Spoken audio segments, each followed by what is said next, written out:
Our next guest is tuning in from UK, London, and definitely going to scale this industry we're talking about now, who has scaling issues.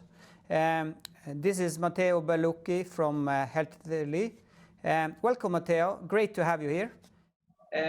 Great to be here. Thank you for inviting me. Yeah.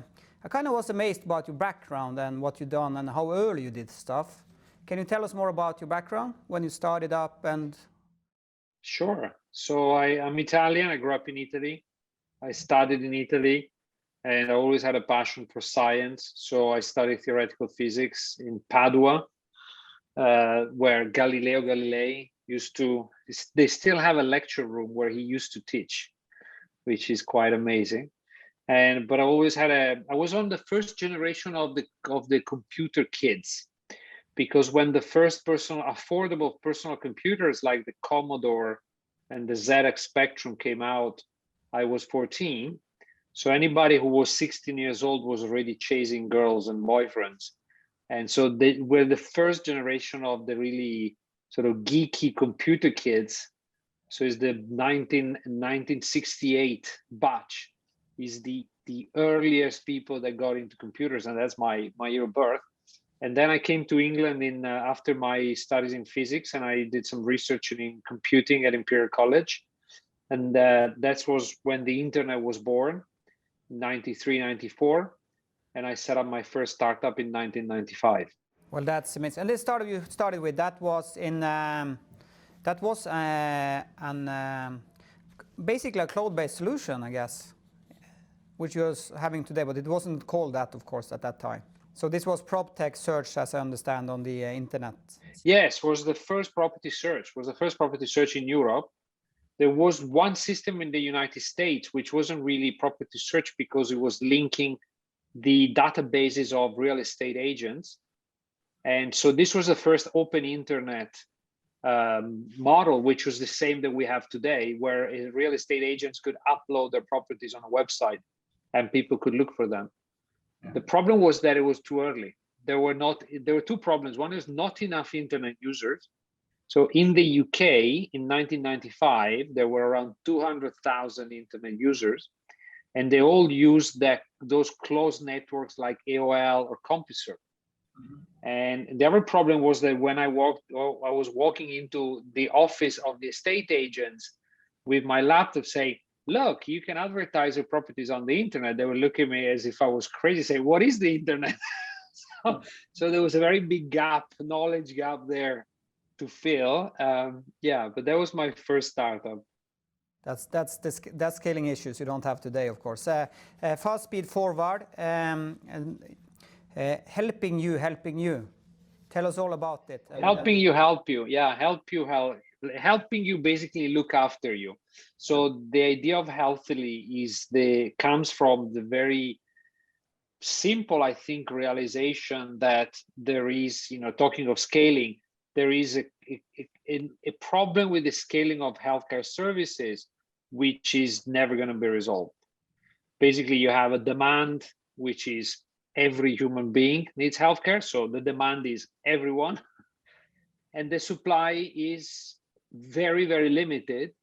And according to the World Health Organization, the number of doctors per patient is actually going down because the population is growing very fast and is growing older with more healthcare issues.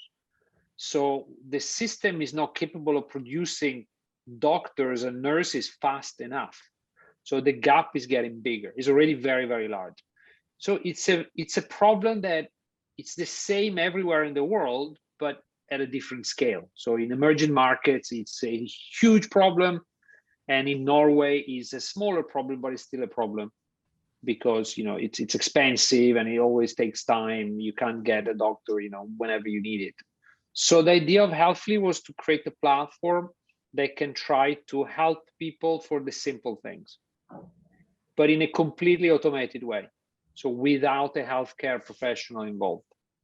Yeah. And how big have you scaled now? So just for us who here in Norway, to put it into some numbers, how big are you today? We're not very big because we haven't started marketing aggressively. So, and we can talk about this point of scaling versus marketing, which I think is a very, very important point for these days compared to 10, 15 years ago. So we are scaled quite well without spending any money. We have around 4.5 million users per month, but we haven't spent any money. In reality, where we want to get to is have 40, 50, 100 million users per month. So the big scaling exercise for us is actually starting now.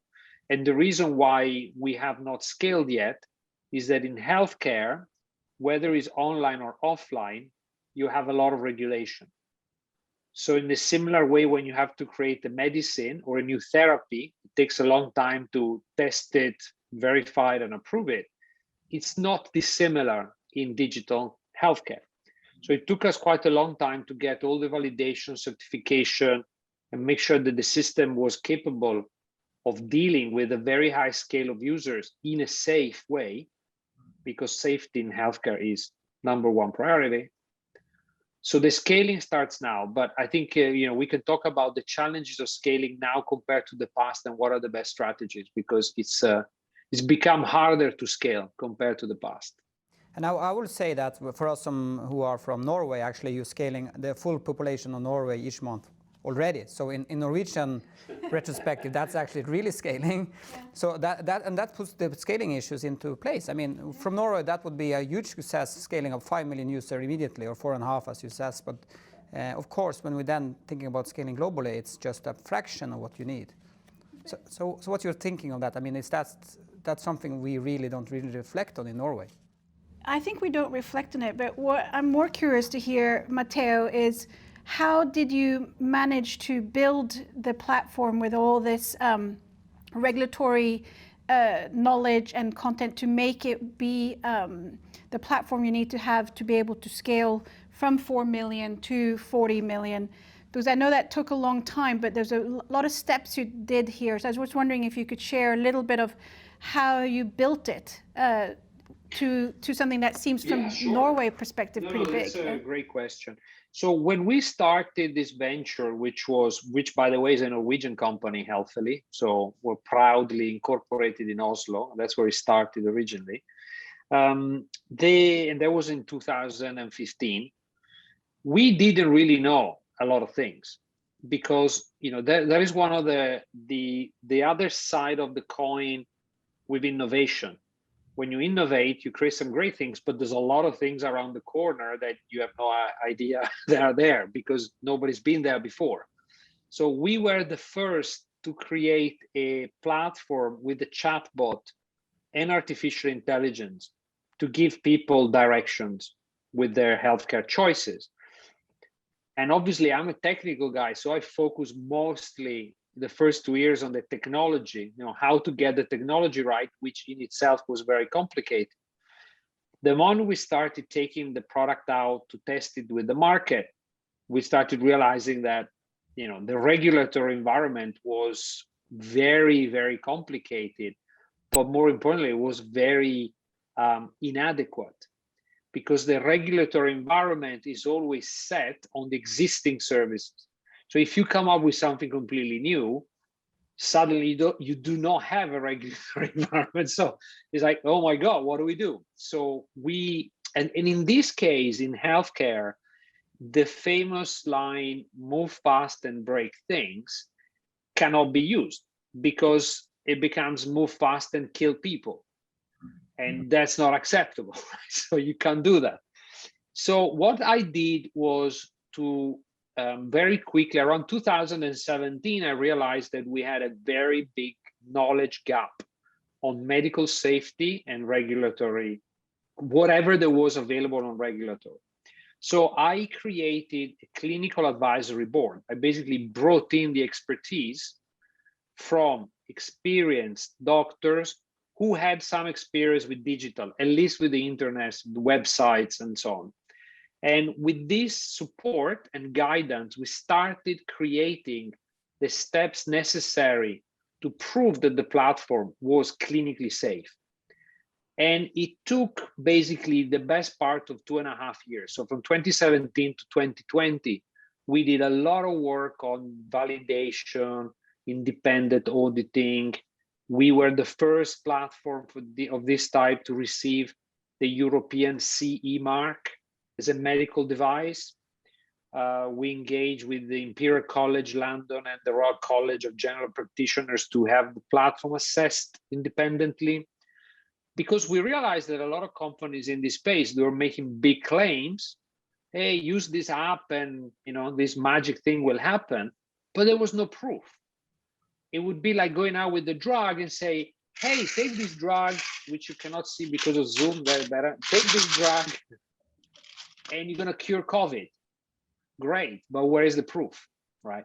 And this is the same with this technology. So I realized that it was fundamental for the company to be able to prove its safety and efficacy before thinking about scaling in any way. Because if you do it the other way around, you start scaling, then you discover the problems, and you end up in a tribunal.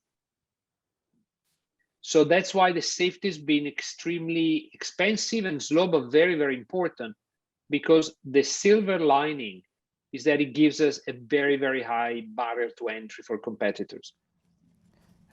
So in terms of then going commercials, what's your anticipation on your scaling challenges? I mean, how do you going to scale it out? I mean, now you have everything in order. And yeah.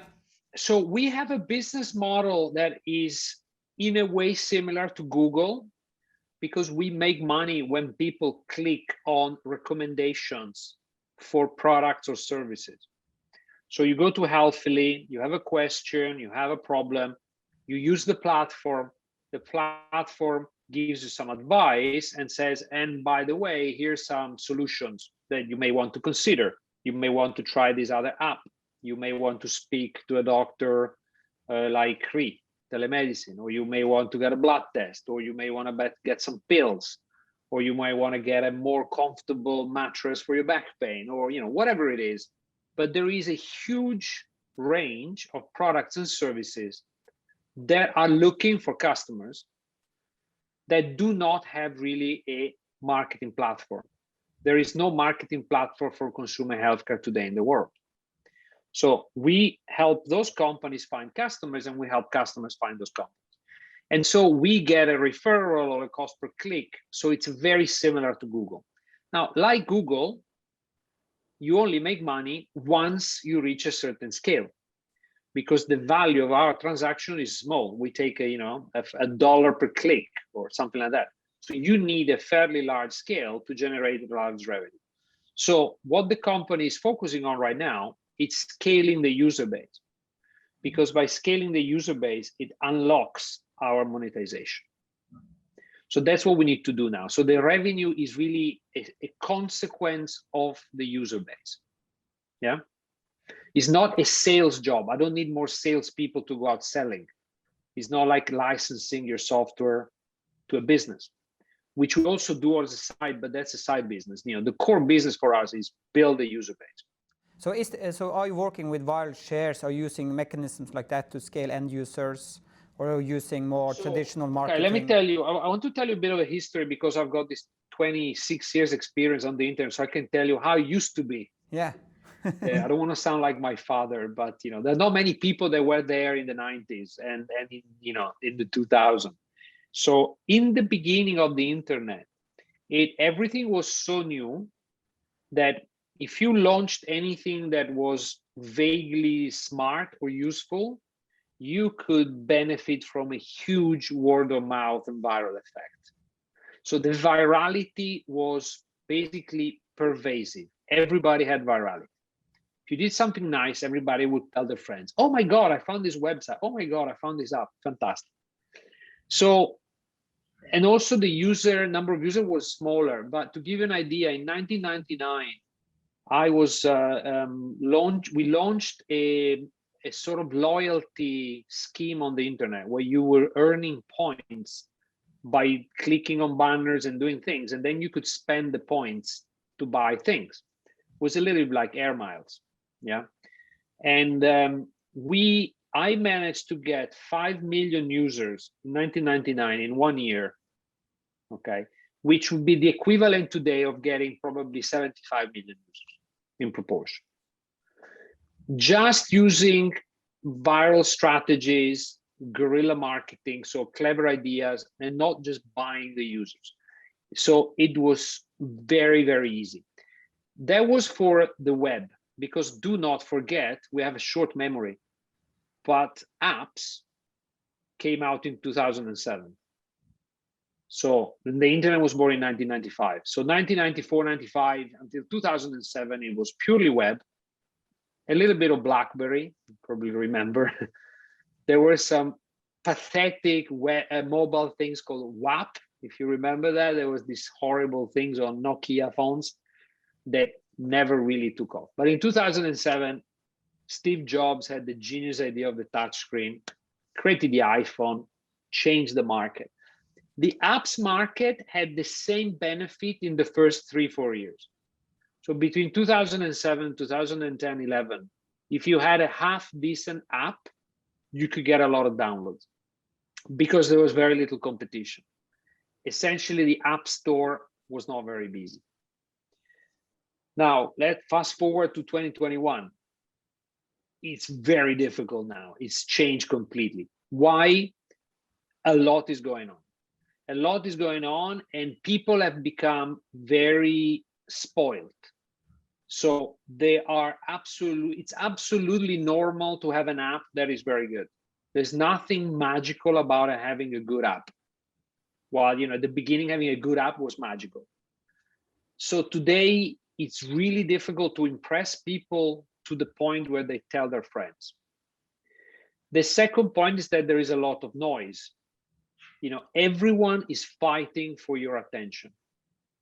And there's a guy who won the Nobel Prize called Herbert Simon, was an economist that wrote a very famous paper called The Attention Economy, which I suggest if anybody's interested to look it up on Google, where he basically formulated around 1960 that economies are built on things that are scarce. So you cannot build an economy on information because there's a lot of information. It's not very valuable. There's some type of information is valuable, like information about financial transaction that can give you a financial advantage, but that's very niche. But the fact that you have a lot of information by definition doesn't make it valuable. But what information consumes is attention. And what is scarce is attention, because we only have a certain amount of attention and we cannot have more than that. So now everyone is trying to get into your small attention window. And you have your TikTok, your Instagram, your Facebook, your Twitter, your news, your newspaper, your television, your friends, your family. You got, you know, it needs your podcast. Like, how do we? So it's a real challenge to scale today, because on the one hand you have a very finite attention available from people, who also, because of this, have become less good at paying attention. You know, 20 years ago, even 10 years ago, people had better ability to focus.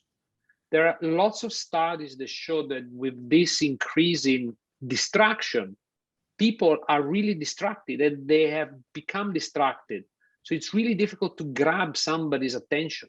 If you look at how much time people spend on an app, when you launch an app, it's seconds. You know, when people launch an app, on average, they stay on it 15 seconds. You know, 10 years ago, it was a minute and a half.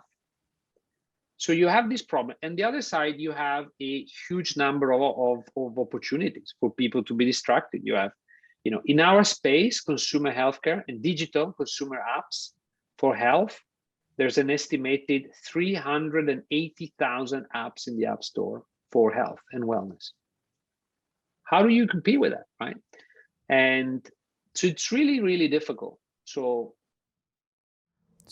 I assume you have some good go-to-market strategies behind it, which you shouldn't be disclosing here, because then there is 380,001 application very soon if we do that. So I don't know. The only way to know if your go-to-market strategy is good is after you've succeeded. So I don't know if it's good at the outset. You have a strategy and you try. So our strategy is I think it's an interesting strategy. Is a little bit different from most strategies. So first of all, we know how valuable cash is.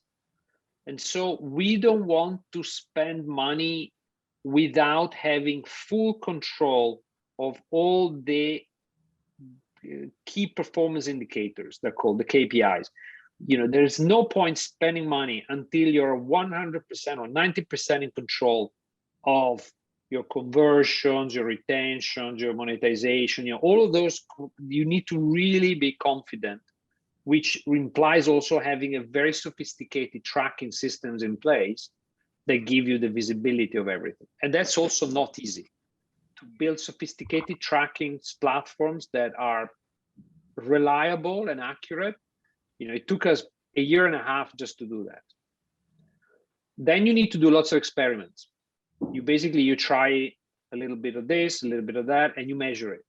So you do a very scientific approach where you try lots of different micro strategies and you see where you get the best results. Then the other thing that is important is to concentrate your efforts in a particular vertical or a particular market, because in a way, the narrower the market you're attacking, the more money you can put in one place and you can have more impact. But obviously you have a smaller market. So, you know, it comes at a cost that it's difficult to scale, because by definition, if you take a small market, even if you scale in there, you're not going to be big. But then again, there's many strategies and books, business books about this idea where if you can scale in one segment, then from there, it's easier to go into parallel segments or adjacent segments. So that's one of the things we're doing. So we're focusing on the UK, in particular, on a particular target group of users that we researched and we think are more interested in what we have to offer. The other strategies we're using is to try to leverage partnerships, because the big companies still have quite a lot of power in getting attention, right? So if you're a customer of a particular brand, or if you use certain products and you have that connection with those brands, and they generally have some sort of communication channel with you. Could be a loyalty card for a store, could be a device, could be a newsletter, could be a way for them that communicate with you. And we are trying to leverage this idea. And in fact, 1.5 years ago, a very, very big pharmaceutical company invested in Healthily, and it's a company called Reckitt, which makes very famous products like Nurofen for headache, Strepsil for sore throat, Durex for love, as they call it, not sex. This is make love, not sex, which is clever and is correct, and so on. And they have some great brands. So we're working with them on aligning Healthily with some of these brands to see how we can reach their customers in a less expensive way. Because to go out and buy users on Google, Facebook, TikTok, Instagram, it's very, very expensive. Or you have a lot of money. The other idea is you raise $100 million and you go, boom. Yeah. But that's harder. That's definitely harder. Because you need to have the $100 million first. Yeah. So as they grow trees. Yeah. So well, before we're rounding up, Sara, you've been working briefly now with Healthily. Yep, I've been working, I'm Healthily's CFO, fractional CFO, and been working now with Matteo the last year and a bit. So intimately familiar with the business model and all the strategies and all the building blocks that are enabling all these experiments and tweaking and scaling work that we're doing. Yes. So it sounds like you're doing it from the book, and based on the discussion we had earlier today, definitely I think you're finding one criteria for scaling, people who knows to take care of the scaling issues, which shouldn't be your focus. So thank you very much for taking your time, Matteo, tuning in. I assume you're a very busy guy, and I am looking forward. By the way, last question: have you launched in Norway? By the way, the app is available everywhere, so you can go on the App Store and download it. We have. It depends on what you define with launch. We have never done marketing in Norway, but the app is available. But you're not gonna find it if I don't tell you. But kind of yes, we have launched, but no, we have not done any marketing. Okay. So hopefully you will have a small jump at least in some downloads after this. So I definitely going to download. I hope so. We also have an investor from Norway called Orkla, which you guys are very familiar with. So I'm looking forward to Orkla promoting Healthily, maybe with the pizza grandiosa. If you have too much pizza grandiosa, use Healthily to sort out your indigestion or something. That would be great. That's a good one. Okay, very good grounding up. Check out your grandiosa box next time. Thank you very much, and have a nice evening. Thank you. Have a good evening. Thank you. Take care. First Tuesday sine faste samarbeidspartnere DNB, Deloitte og Escalon Services.